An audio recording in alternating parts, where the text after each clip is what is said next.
cy'Imana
amahoro y'Imana abe muri mwe.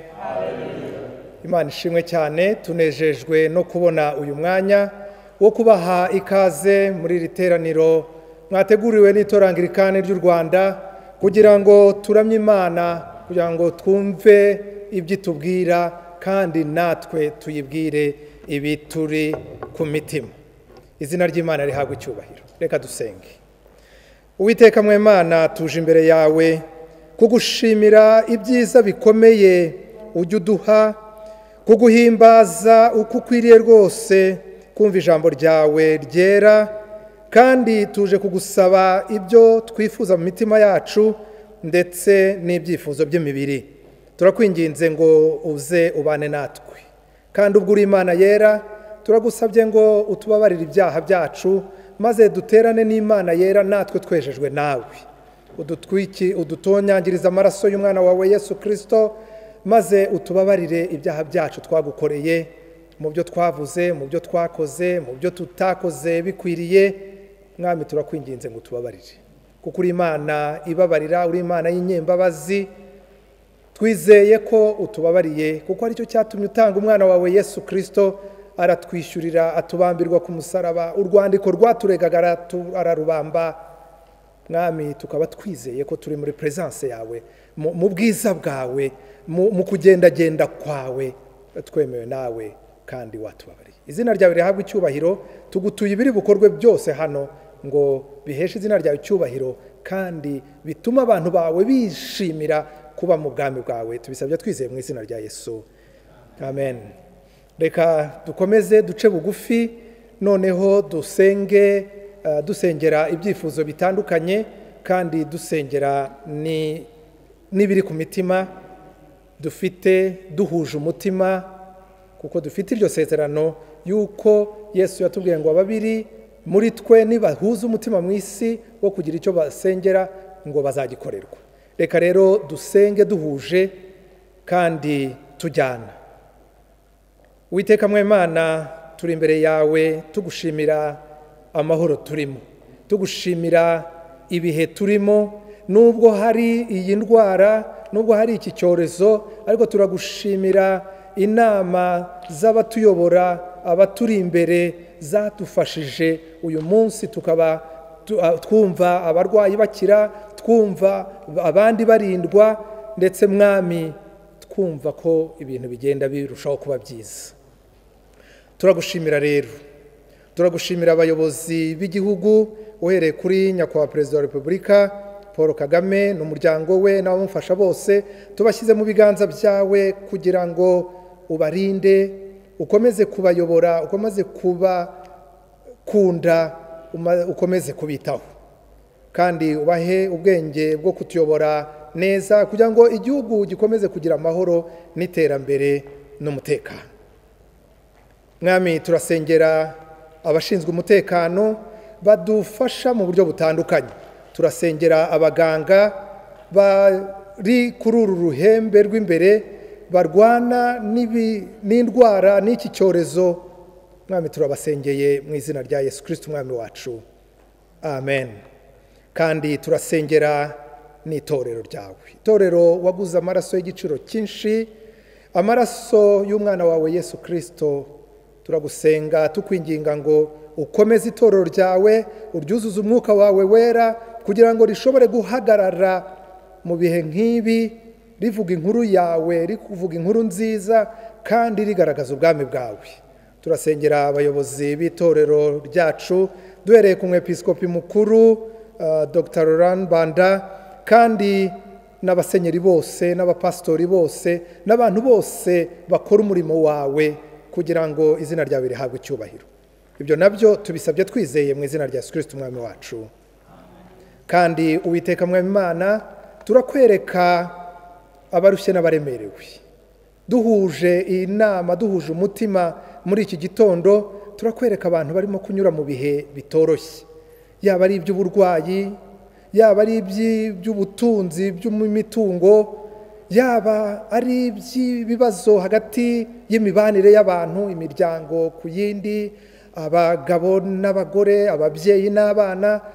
Mwami, umuntu wese waba uri mu biruhije muri aka kanya turamwingingiye, dutuje tumwingingira, yaba ari abari mu bitaro, yaba ari abari mu ngo, yaba ari mu mazu y'igororero, yaba ari imiryango yabo. Turakwinginze ngo ubatabare, ubegere, ntagire umuntu wiyumva ari wenyine, ahubwo ukuri Imana, uko Yesu yadusezeranije ngo ntazadusiga nk'imfubyi, ngwino wegere buri muntu wese. Tubisabye twizeye mu izina rya Yesu Kristo umwami wacu. Kandi dukomeze dusenga tuyobowe n'isengesho ryateguwe uyu munsi ku munsi w'ubutatu, kuri iki cyumweru cy'ubutatu, kuri paje ya 86. Dusenge dutuje kandi duhuje umutima. Mana ishobora byose idashira, twebwe abantu bawe turagushimira yuko wadufashije kwemera iby'ukuri waduhishuriye, tukamenya yuko uri ubutatu buhoraho, ari bwo Data wa twese n'Umwana n'Umwuka wera, tukabuhamirisha kwemera kwacu. Kandi Mana, turagushimira yuko watwigishije ko ubwo butatu ari Imana imwe.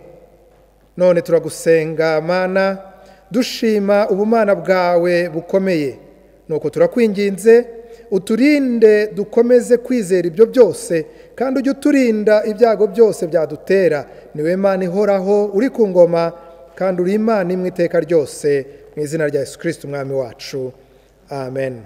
Data wa twese uri mu ijuru, izina ryawe ryubahwe, ubwami bwawe buze, ibyo ukunda bikorwe mu isi nk'uko bikorwa mu ijuru. Uduhe none ifunguro ritunga uko bukeye, utubarire ibyaha byacu nk'uko natwe tubarire bitugirira, ntuduhane mu bitwoshya, ahubwo dukize umubi, kuko ubwami n'ubushobozi n'icyubahiro ari ibyawe none n'iteka ryose, amen. Murakoze, reka dusomerwe ibice byateguwe uyu munsi.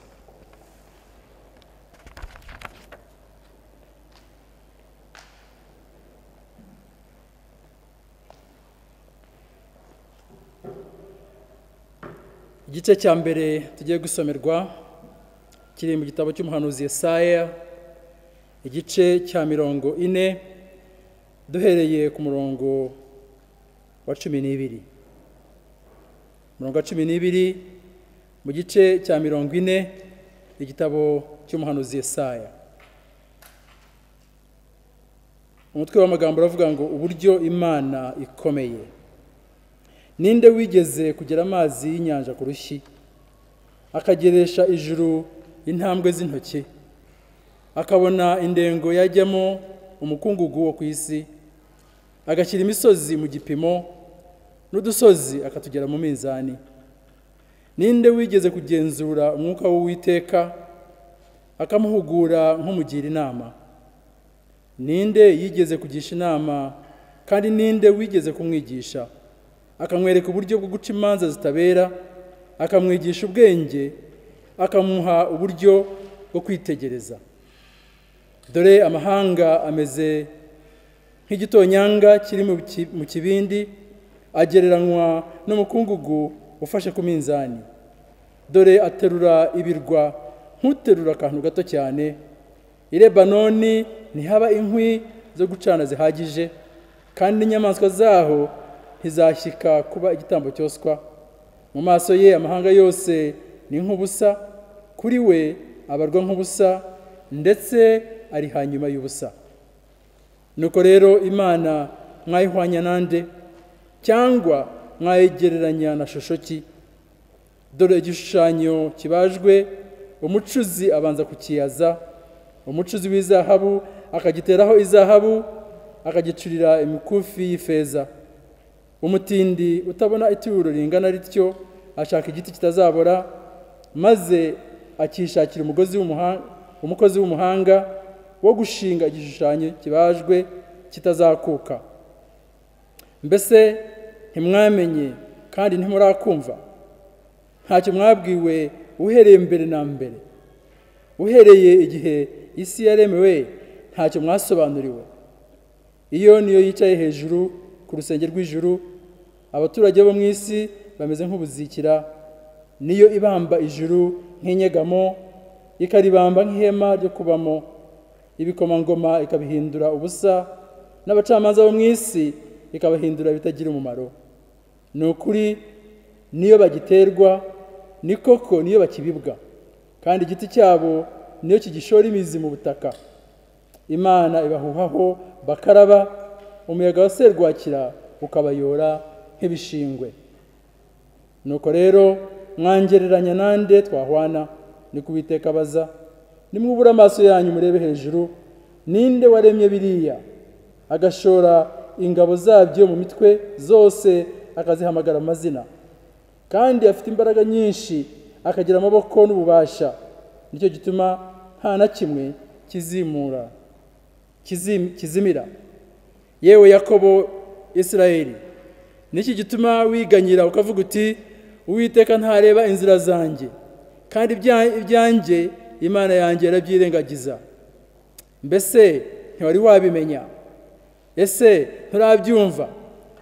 Imana ihoraho, Uwiteka umuremyi w'impera z'isi, ntirambirwa ntiruha, ubwenge bwayo ntiburondoreka.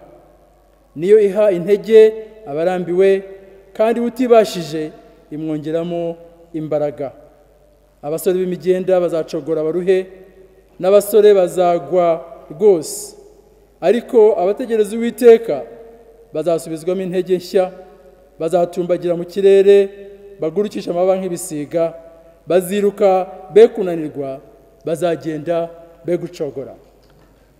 Mwakire neza ijambo ry'Imana. Igice dusomeye cya mbere naho kigarukiye. Igice cya kabiri tugiye gusomerwa kiri mu butumwa bwiza nk'uko bwanditswe na Matayo wera, igice cya 28, turahera ku murongo wa 16. Murongo wa 16 mu gice cya 28, ubutumwa bwera nk'uko bwanditswe na Matayo. Yesu atuma abigishwa be mu mahanga yose. Nuko abigishwa 11 bajya i Galilaya ku musozi Yesu yabategetse. Bamubonye baramupfukamira, ariko bamwe barashidikanya. Nuko Yesu arabegera avugana nabo ati, nahawe ubutware bwose mu ijuru no mu isi. Nuko mugende muhindura abantu mu mahanga yose abigishwa, mubabatiza mu izina rya Data wa twese n'iry'Umwana n'iry'Umwuka wera, mubigisha kwitondera ibyo nababwiye byose. Kandi dore ndi kumwe namwe iminsi yose kugera ku mperuka y'isi. Igice cya kabiri dusomeye naho kigarukiye. Mwakire neza ijambo ry'Imana.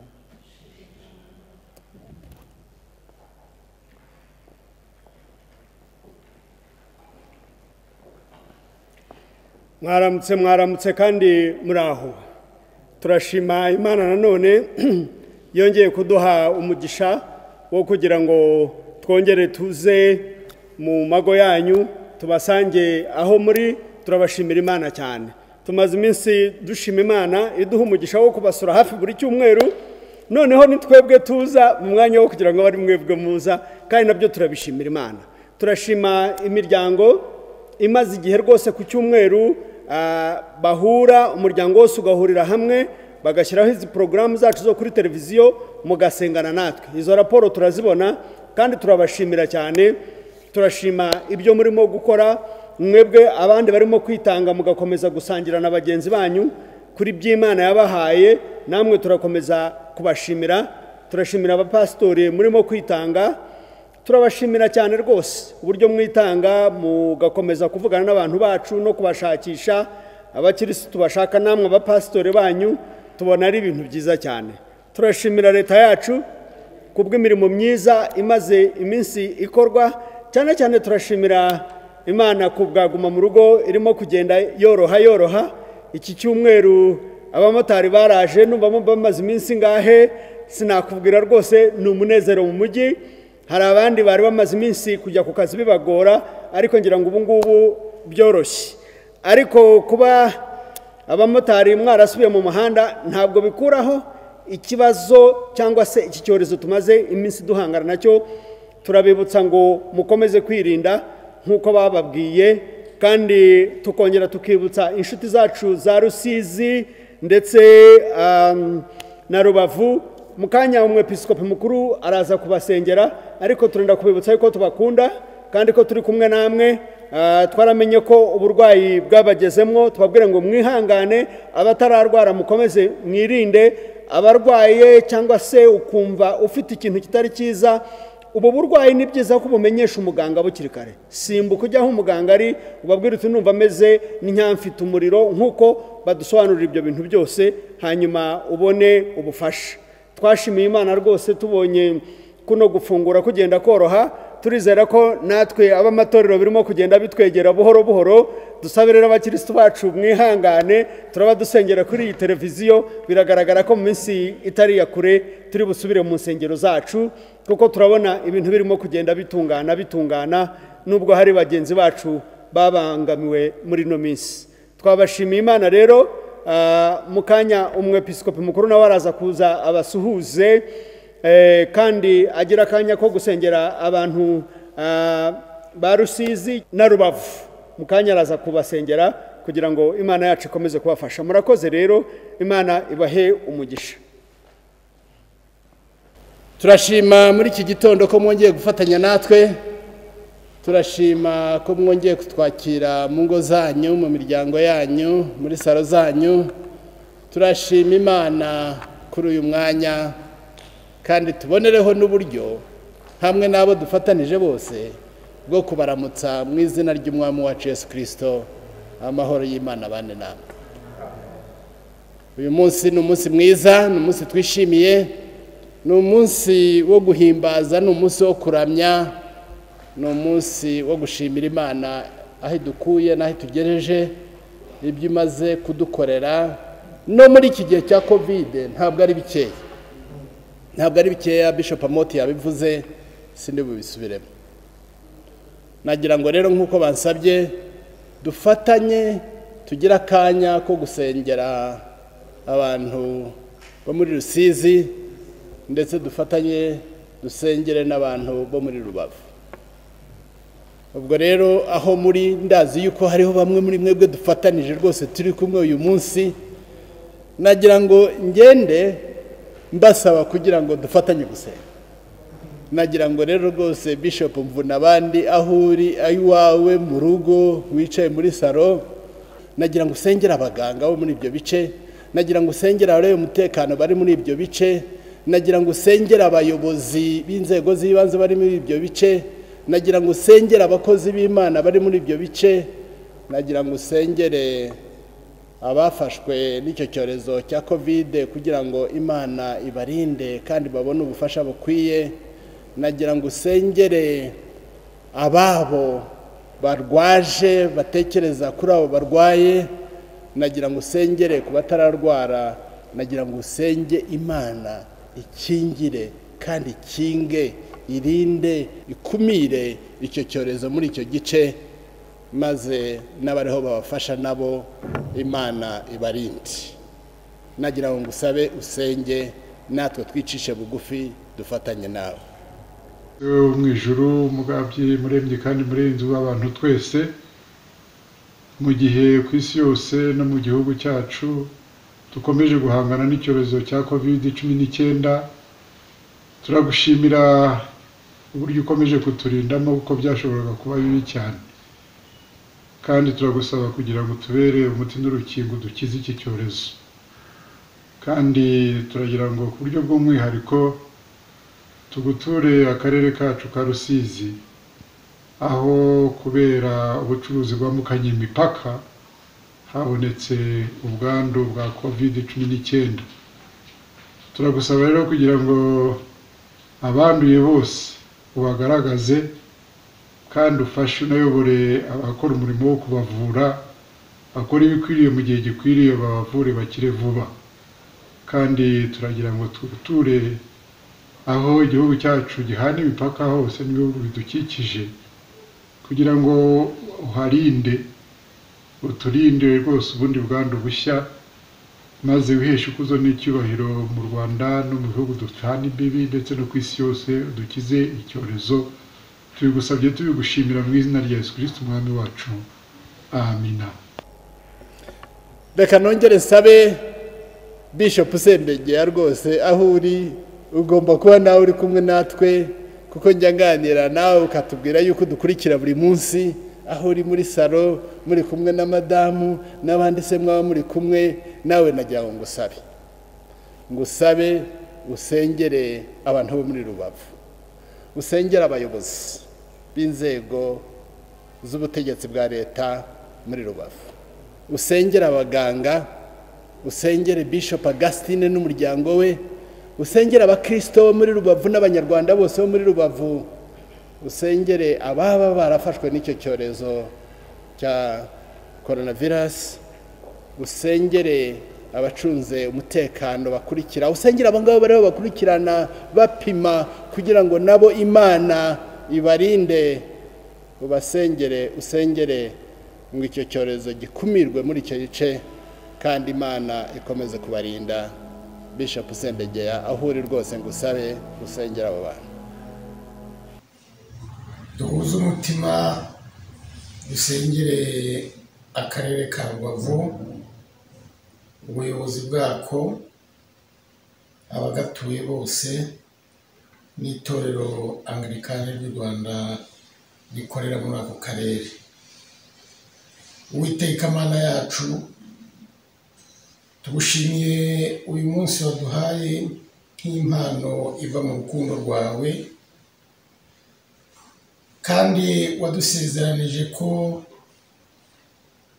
uzatega amatwi abagusenga no gusubiza ibyifuzo byabo. Muri aka kanya tukuzaniye akarere ka Rubavu, dusengeye ubuyobozi bwako n'abagatuye bose, bafatanirize hamwe urugamba rwo kurwanya icyorezo cya COVID-19 cyugarije isi yose, n'u Rwanda rudasigaye inyuma. Ubahumurize, ubakomereze ibyiringiro. Dusengeye itorero ryawe rikorera muri ako karere, cyane cyane itorero Anglikani ry'u Rwanda Diyoseze ya Kivu. Tukweretse umwepiskopi wayo Musenyeri Ahimana Augustin n'umuryango we. Tugushimiye ibyo umaze kubakoresha byose, kandi tugushimiye na diyoseze nshya irimo itegurwa muri ako karere. Tukweretse uwo watowe kuba umwepiskopi wayo, ari we Rukundo Methode n'umuryango we. Tumusabiye umugisha no kuyoborwa n'umwuka wawe wera mu mirimo mishya Imana imushinze. Dusabiye kandi abapasitori ndetse n'abakristo bose bazafatanya nawo uwo murimo kugira ngo bazabere urumuri mu bikorwa byabo biguhesha icyubahiro bazaba bakora. Mana ubaha umugisha kandi uha umugisha imyiteguro yose yo gutegura iyo diyoseze ya Karongi. Ibyo tubisabye mu izina rya Data n'iry'Umwana n'iry'Umwuka wera. Amina. Mana ishobora byose, Mana yumva amasengesho kandi ikayasubiza, Mana ihoraho, muganga mukuru, turakwinginze kugira ngo usange abo bantu bose barwaye iki cyorezo cya Covid cyagezeho, ari abari muri Rubavu, ari abari muri Rusizi, ari abari muri iki gihugu cyacu cyose cy'u Rwanda, ubasange, ubakize, ubahumurize, ufasha abaganga bariho babakurikirana kugira ngo uburyo babafashamwo amagambo bababwira, uburyo babatera imbaraga, Mana ubakomeze, ubahe ituze, ubahe guhumurizwa kuva kuri wowe.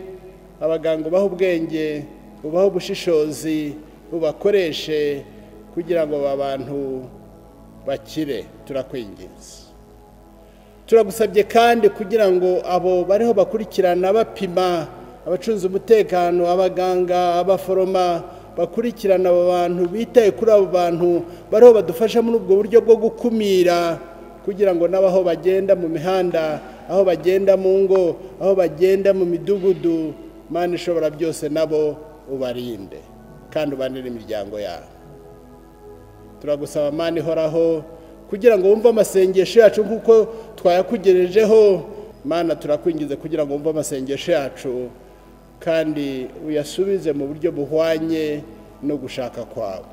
Bana natwe, komeza kuturinda, rinda igihugu cyacu cyose, rinda ubuyobozi bw'igihugu cyacu, rinda abanyarwanda bose aho bari, turindire imbibe, turinde Mana, ukumira iki cyorezo maze twongere gusubira mu buzima busanzwe. Turakwinginze mu izina rya Data n'iry'Umwana n'iry'Umwuka wera. Amen. Nagira gushimire abo bepiskopi bari mu kiruhuko cy'izabukuru bafatanijwe natwe gusengera bene Data n'abanyarwanda muri rusange muri ibyo bice bya Rubavu na Rusizi. Mwakoze, Imana ibahe umugisha. Uyu munsi dufite amahirwe yo kumva ijambo ry'Imana tugezwaho na Bishop wa Diocese ya Kigeme. Bishop wa Diocese ya Kigeme ni Bishop Asieri Musabyimana, muramubona hariya, tumuhaye ikaze. Turizera neza yuko ari butugezeho ijambo riri budukomeze, ijambo riri budutera imbaraga. Turasenga ngo Imana ikoreshe Bishop Asieri, reka tumusengere atugezeho ijambo ry'Imana. Imana ishobora byose, jya imbere Bishop Asieri, umukoreshe nk'uko ushaka, umwuka wawe wera amujya imbere kandi ageze ijambo turi bwumve mu mitima yacu twese. Abana n'umuryango we, bana na Diocese yayoboye, bana n'abakristo bo muri Kigeme, bana n'abantu bose bo muri icyo gice, Mana kugira ngo bahe umugisha. Ariko muri aya mahirwe tugize yo kugira ngo atubwire ijambo nk'abangirikana aho turi bose twumva ijambo ryawe, nk'abakristo turiho twumva ijambo ryawe kuri iyi televiziyo, nk'abanyarwanda muri rusange, Mana udusange kandi umukoreshe. Tubisabye mu izina rya Yesu Kristo umwami wacu. Amen. Bishop Asieri, Imana igukoreshe kandi iguhe umugisha. Murakoze. Ba Kristo bavandimwe, ndabasuhuza mu izina ry'umwami wacu Yesu Kristo.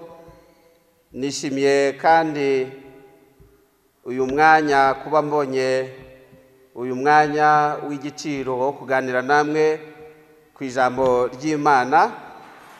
ijambo ry'Imana riraba rikubiye mu bice badusomeye mu gice cya mbere mu gitabo cya Yesaya cy'umuhanuzi Yesaya igice cya 40 umurongo wa 12 kugeza 31 no mu butumwa bwiza bwa Yesu Kristo uko bwanditswe na Matayo igice cya 28 duhereye ku murongo wa 16 kugeza ku wa 20.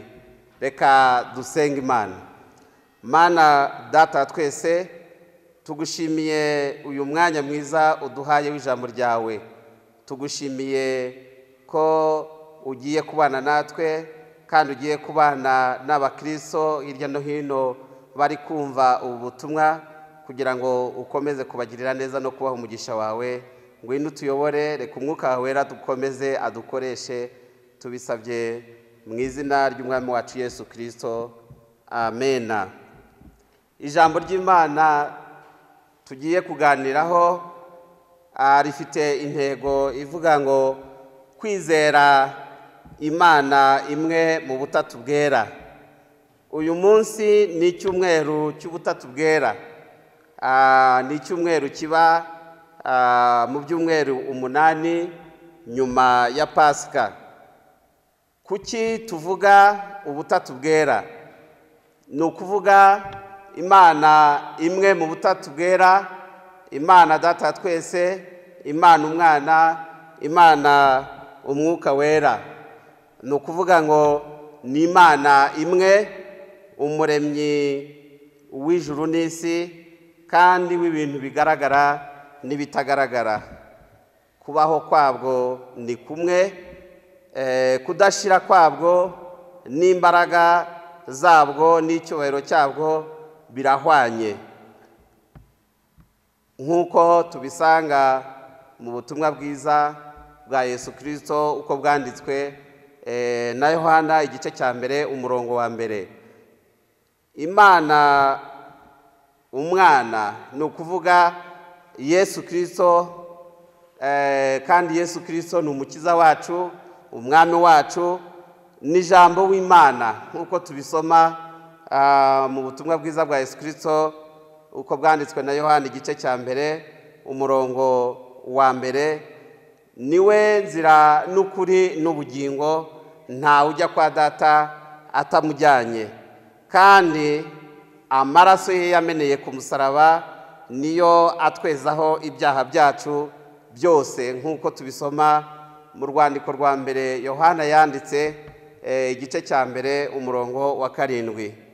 Dukizwa n'ubuntu kubwo kwizera Yesu Kristo. Yesu Kristo niwe muhuza w'Imana n'abantu, niwe waduhishuriye Imana mu buryo bwuzuye. Kandi Yesaya igice cya 9 yamwise umujyanama, Imana ikomeye, data twese uhoraho, umwami w'amahoro. Imana umwuka wera, dusabwa kugirana ubumwe n'umwuka wera. Ni ukuvuga ngo mu mibereho yacu tugasabana nawe, tukagirana ubumwe nawe, tugakorana n'umwuka wera nk'umufasha wacu, tugakorana n'umwuka wera nk'umuhumuriza wacu, tugakorana n'umwuka wera nk'umujyanama wacu.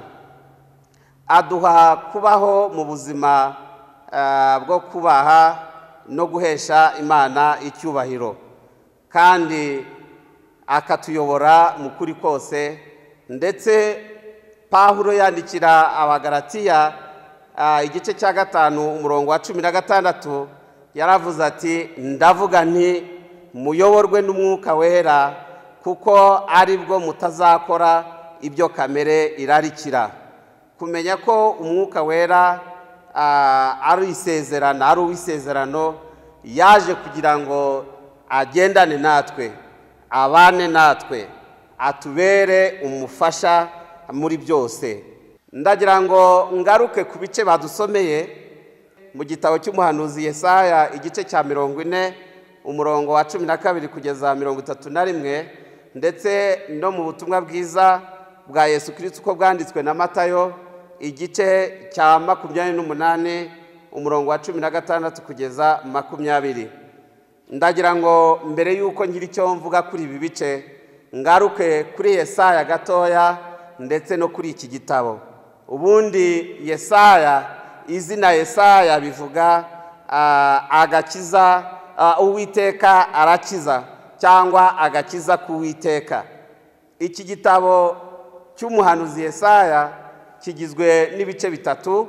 Igice cya mbere kiva ku gice cya mbere kugeza kuri 39 tubonamo ubuhanuzi bw'imbuzi. Ni igihe Yesaya yaburiraga Abisirayeli ngo nibatumvira Imana bazagira akaga kandi bazagira urupfu. Ndetse igice cya kabiri muri iki gitabo tubona gitangirana n'igice cya 40 kugeza ku gice cya 55 aho tubona ubuhanuzi bw'ihumure. Ni igihe bari mu bunyage i Babuloni, bari bategereje ikibahumuriza. Niyo mpamvu Yesaya mu buhanuzi bwe muri ibi bice byose abereka ko Imana iri kumwe nabo, abereka ko Imana iri kumwe nabo kandi ibahumuriza. Igice cya gatatu turagisanga ku gice cya 56 aho tubona ubuhanuzi bw'ibyiringiro. Bwari ubuhanuzi bw'ibyiringiro kubera ko Yesaya yabwiraga Abisirayeli ko igihe kizagera Imana ikabagarura mu gihugu cyabo hanyuma bakacyubaka. Iyo rero tugarutse kuri iki gice badusomeye igice cya 40 duhereye kuri uriya murongo wa 12 tubona umuhanuzi. Iki gice kitwereka neza ko nacyo kiri muri cya gice cy'ubuhanuzi bw'ihumure, kandi uriya murongo kuva ku murongo wa 12 kugeza ku murongo wa 17 tubona urukurikirane rw'amagambo asingiza Imana, arata gukomera kw'Imana yacu, avuga imbaraga n'ubwenge by'Imana Data twese. Bigaragaza aho yagendaga atanga ingero. Ninde washyizeho amazi, ninde washyizeho imisozi, ninde wayigiriye inama? Ntawe. Hanyuma Yesaya akunda gukoresha ikibazo akavuga ngo Imana mwayihwanya nande cyangwa mwayigereranya n'ishusho ki? Ahamagarira abantu kwihana no kwizera Imana yera kandi Imana ishobora byose. Imana yaremye byose, isumba byose na bose. Ni Imana ibera hose icyarimwe, kandi kuba ari Imana ibera hose icyarimwe ni ijambo ry'ihumure kubizera, kuko iyi Mana iba hose, ihora yiteguye kudutabara, ihora yiteguye kutugirira neza, ihora yiteguye kureba imibabaro y'ubwoko bwayo, nk'uko n'uyu munsi turi muri iki gihe twugarijwe n'iki cyorezo cya COVID-19. Twizere ko Imana yacu iri kumwe natwe kandi ko yiteguye kudutabara. Bigashimangirwa n'amagambo tubona mu Gutegeka kwa 2 igice cya 4 umurongo wa 7 aho bavuga ngo mbese hari ishyanga rikomeye rifite Imana iriri hafi nk'uko Uwiteka Imana yacu ituba hafi iyo tuyambaje. Iyi Mana yera, iyi Mana ishobora byose idusaba kuyambaza, idusaba kwitakira, idusaba kwibwira ibyacu. Ni nk'uko no muri Zaburi ya 11 umurongo wa 4 bitubwira. Kandi ibi bituma tugomba kuba maso, tukirinda mu myifatire yacu no mu byo dukora byose, kuko ushobora kwihisha amaso y'abantu, ariko iyi Mana kuko ibera hose icyarimwe ntaho twayihishira. Ni nayo mpamvu uvuga rero ngo ntaho twakwihisha ngo dukora ibyaha, ntaho twakwihisha ngo dukora ibyo twishakiye, ahubwo tujye twibuka ngo ijisho ry'Imana riratureba kandi riri kumwe natwe. Kandi ndagira ngo ahangaha twongere twibuke ngo iyi Mana niyo yabwiye Dawidi yandikaga Zaburi ya 46, Imana niyo buhungiro bwacu n'imbaraga zacu, ni umufasha utabura kuboneka mu byago no mu makuba. Hanyuma agakomeza avuga ati nicyo gituma tutazatinya. Haleluya! Naho isi yahinduka n'imisozi ikajya imuhengeri, Imana yacu iguma kuba ubuhungiro bwacu. Imana yacu iguma kuturinda kandi iguma kutubera byose muri byose. Imenya byose rero, ndetse hari ijambo Pawulo yavuze, kuko ubupfu bw'Imana burusha abantu ubwenge, ngo kandi intege nke z'Imana zirusha abantu imbaraga. Bishaka kutwereka ko Imana yacu iri hejuru yacu twese, kandi ishaka kutugirira neza. Ni Imana yera rero, ni nayo mpamvu n'abayikorera bose dukwiriye kuba abera mu ngeso zacu zose. Ku murongo wa 29 kugeza 31 turabona iyi Mana ari Imana ikomeza abatentebutse, ikomeza abacitse intege, niyo ihembura ababuze imbaraga. Hanyuma ku murongo wa 31 akavuga ngo ariko abategereza Uwiteka bazasubizwamo intege nshya. Bene data, ndabibutsa ko Imana yiteguye kutwongerera imbaraga kugira ngo tugendere hejuru y'imitego yose ya Satani. Niba ufite ibikuruhije bikaguca intege, tumbira Yesu Kristo wabambwe akubere akuneshereze, kuko yanesheje Satani kubw'umusaraba. Ndetse mu gitabo cy'Ibyahishuwe igice cya mbere umurongo wa 17 kugeza 18 atwereka neza Yohana yahishurirwaga, yaramubwiye ngo komera, ngo witinya, ngo icyakora nari narapfuye, ngo none dore ndiho ndi muzima, ngo nuko ukomere, ngo mfite imfunguzo z'ikuzimu n'iz'urupfu. Ni Yesu wanesheje urupfu akanesha Satani.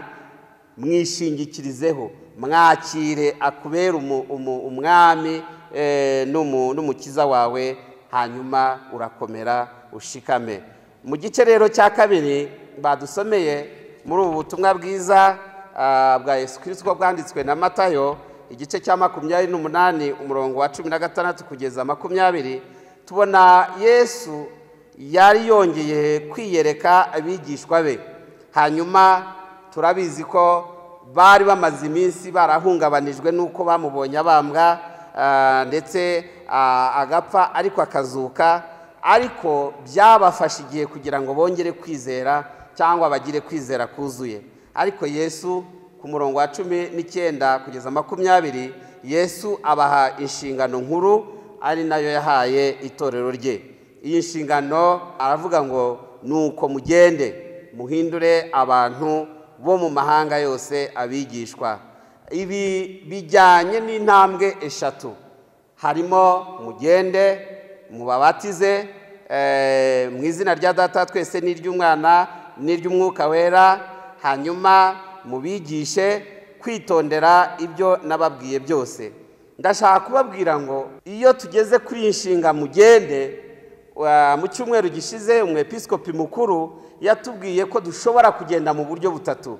Hari kugenda ugahagarara ugasenga, ugasengera abagenda, kuvuga kujyana ubutumwa bwiza. Hanyuma ariko nawe hari uburyo ugomba nawe guhaguruka ukagenda. Ariko nanone icya gatatu yaravuze ngo ushobora gutanga, ugashyigikira umurimo w'Imana, ugashyigikira abagenda bajyanye ubutumwa bwiza. Hanyuma rero aba tugomba kubatiza nk'uko Yesu yabyihamirije, aravuga ngo tubabatize mu izina ry'Imana Data twese n'Umwana n'Umwuka wera.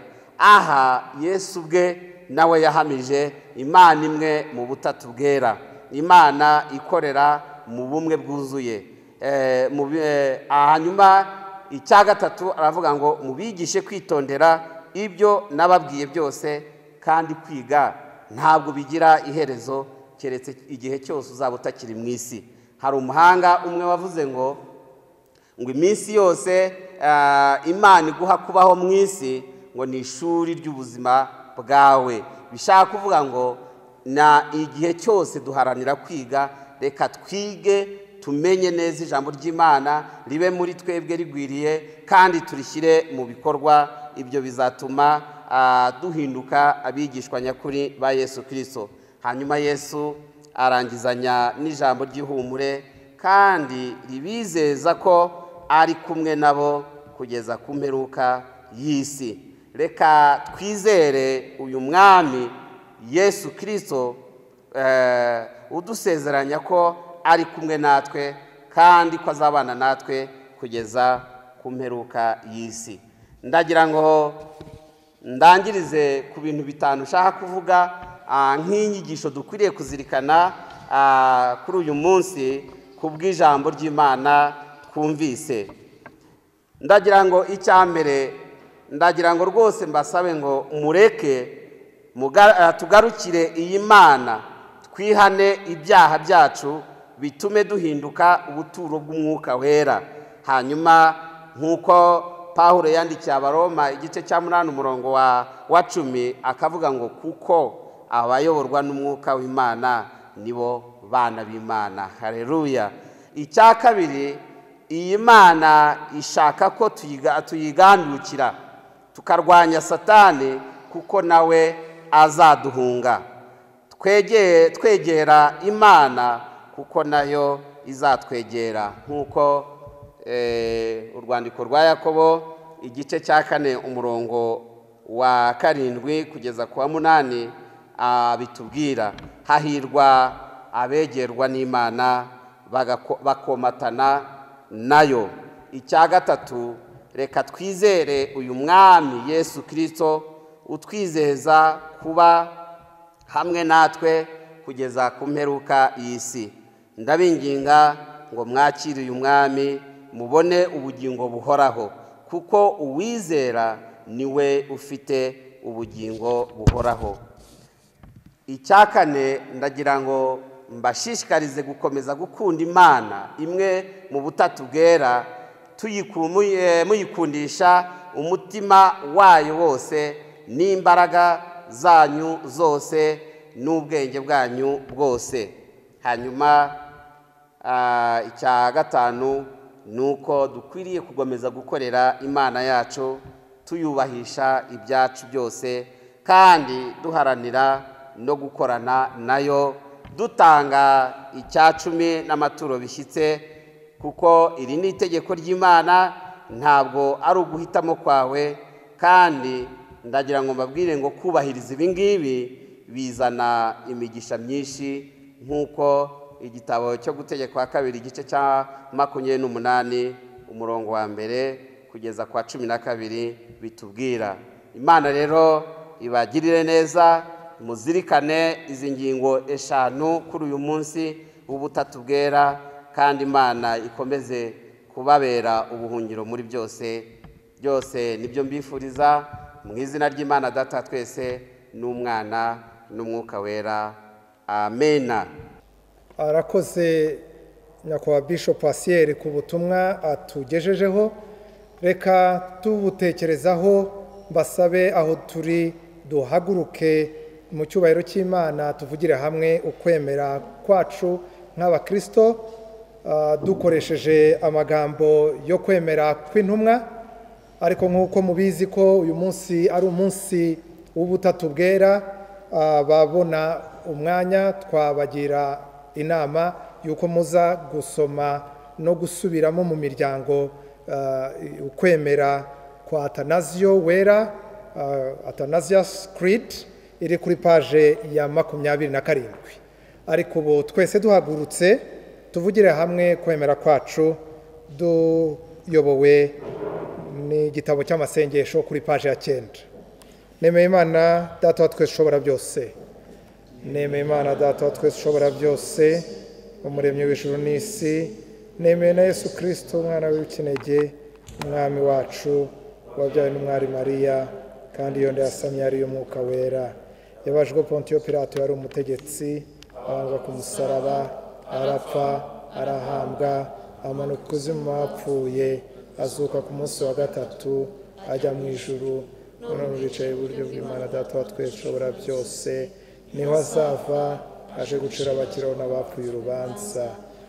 Nemeye umwuka wera, nemeye ko ari itorero ryera Katolika ry'Abakristo bose, n'ubumwe bw'abera, no kubarwa ibyaha, no kuzuka k'umubiri n'ubugingo budashira. Amen. Haleluya. Reka dukomereze ku gikorwa cyo kuramya Imana, tuyitura turirimbira hamwe indirimbo ya 19. Ni indirimbo ya 19 ivuga uko ijuru n'isi n'izuba n'ijoro n'amanywa biramya Imana.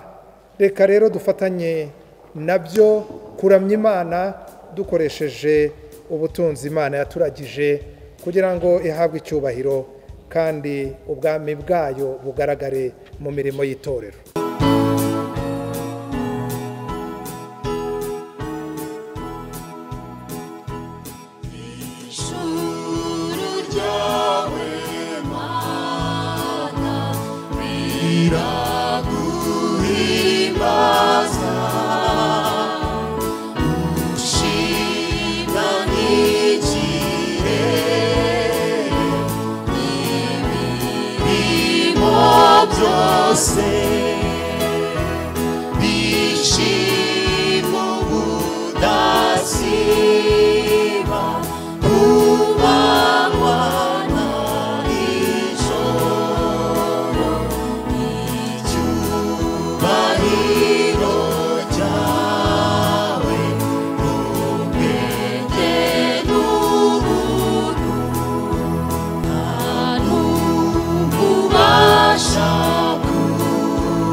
Senge Nyagasani Imana yacu twishimiye cyane amaturo abagaragu bawe n'abaja bawe batanze bakuye ku byo babikije, bakuye ku butunzi wabahaye.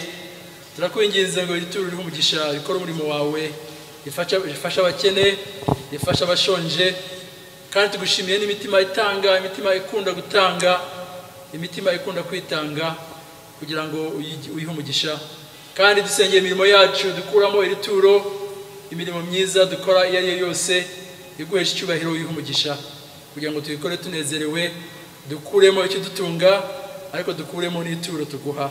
Wiheshe icyubahiro mu butunzi bwacu kubwa Yesu Kristo umwami wacu. Amen.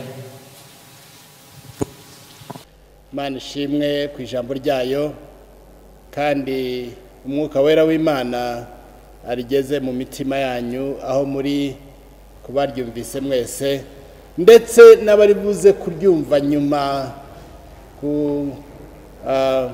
kuri za interinete no kuri za YouTube n'ahandi. Bishop Asiyeri, twongeye kugushimira kuri iryo jambo ryiza utugerejeho. Reka rero mbasabe aho muri kugira ngo mujye juru mu ngo zanyu, muri saro zanyu, dusaba umugisha w'Imana. Kambasabe muhaguruke. Mana ishobora byose, twongeye kugushimira ijambo ryawe twumvise, twongeye kugushimira n'uritugejejeho. Turagushimira yuko uri Imana igira neza, yuko uri Imana isanga abantu aho bari n'igihe barimwo, kandi uri ya Mana twishimikiza. Uri Imana y'urukundo, uri Imana y'amahoro. Reka amahoro utanga aruta uko umuntu wese yakwibwira, akomeze kuturinda, aturindire imitima aturindire ubwenge, aturinde aho tugenda hose, aturinde mu ngo zacu, aturinde mu miryango yacu, aturinde mu mihanda, aturindire abakurikiranye abanyarwanda mu buryo bwo kudusuzuma, mu buryo bwo kudufasha kwirinda, mu buryo bwo kudufasha no kuduha impanuro zikwiye muri iki gihe cya coronavirus. Maze Mana, nitwabona ibyiza ukora, ibyo wadukoreye, iyo ukomeje gukora, aho dukuye n'aho tugejeje, turushirizaho kugushima, turushirizaho kugukunda no gukunda umwana wa Yesu Kristo umukiza wacu.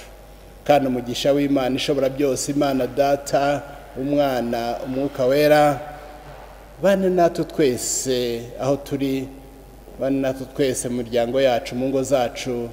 Uwo mugisha uduherekeza aho tugenda hose, uwo mugisha ubane n'abayobozi b'igihugu cyacu, kuva kuri nyakubahwa Perezida wa Repubulika kugeza ku nzego zo hasi. Uwo mugisha ubane n'abanyarwanda bose, uwo mugisha ubane n'abarwayi kandi ubakize, uwo mugisha uturinde kandi uduherekeze none n'iteka ryose. Amen. Murakoze rwose, Imana ibagire neza, icyumweru cyiza cy'ubutatu bwera. Ngaho mukomeze kwitananaho, kwita ku bandi, kubakunda, ariko ntimwirare, mukomeze kwirinda. Imana ibagire neza.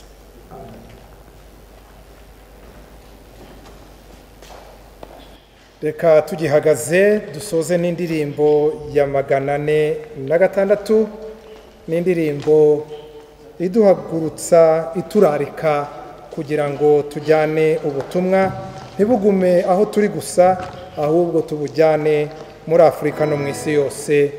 N'indirimbo nziza, n'indirimbo idufasha kutwereka ngo ntabwo ubu dushoje, ahubwo dutangiye urugendo duhamagarana, tubwirana inkuru nziza. Izina ry'Imana rihabwe icyubahiro.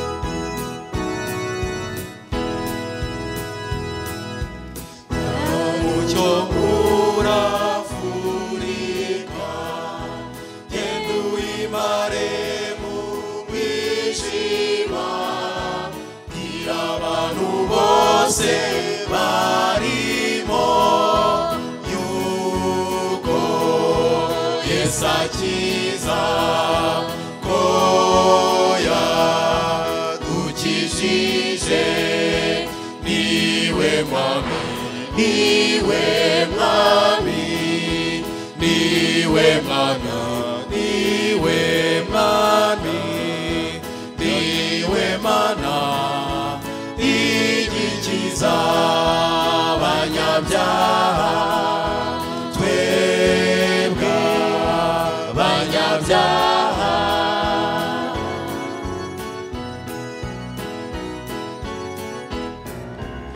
Ese murafurika yose ko hari mu mwijima mwinshi, none kugira ngo ushiremo, Yesu aragutumye